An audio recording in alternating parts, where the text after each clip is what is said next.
I'm Polly Pattullo, the publisher of Papillote Press, and I'm here in Dominica, often and aptly called the nature island of the Caribbean. Welcome to this edition of En Papillote. Here is Abraham's Treasure by the Dominican-born writer Joanne Skerrett, and it's set here on the island amidst the waterfalls, volcanoes, mountains and rivers. I wanted to publish it because I love a good adventure story, and with this book you also get a hint of magical realism. Here's Joanne to read an extract from Abraham's Treasure. I hope you enjoy the reading.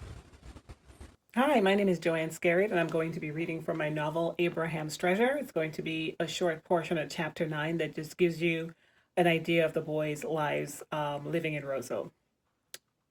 The Saturday morning sun barely broke through the mist that covered most of Roseau. It would be a steamy day.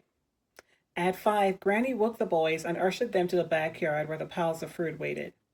She waved away Mr. Jean, who usually carried the stalks of sugar cane to the bus stop, while Granny carried 2 heavy sacks of oranges, passion fruit, and papaya behind him.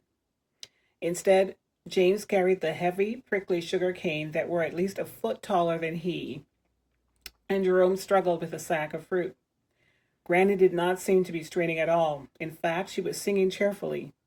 Even though all of her hair was white, she was still a very strong woman. They waited silently for the bus, too afraid to say anything to change Granny's good mood. Hopefully, it would be a short day at the market. While they waited for the bus, cars passed them by. Jerome did not usually feel ashamed of living in one of the poorest parts of Roseau or of not having a car, but this morning, standing on the sidewalk with fruits and stalks of sugar cane waiting for the bus, while cars whipped by, made him want to be somewhere else. Why didn't they have a car? His father sent money from America every month. Why didn't they ever eat at the restaurants in Roseau or go for ice cream on Saturdays like the other kids their age did with their parents? Why didn't they have Nike sneakers and American clothes? Most times Jerome was successful at suppressing those thoughts, but today he couldn't. He didn't know any other kids who had to go to the market to sell fruit with their grandmothers. Maybe the kids from the villages, but not one from Roseau.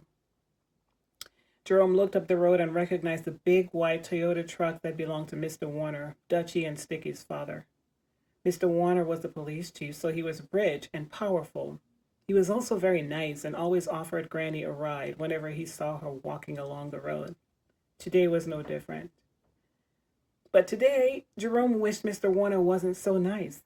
Mr. Warner stopped the big truck at the bus stop and leaned his head out the window. "Miss Marcelina, you want to ride to the market?"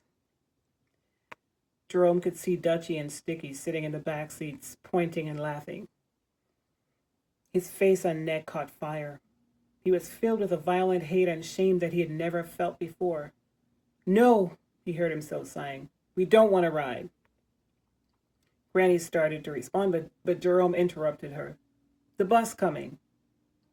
Mr. Warner shrugged and waved as he drove off.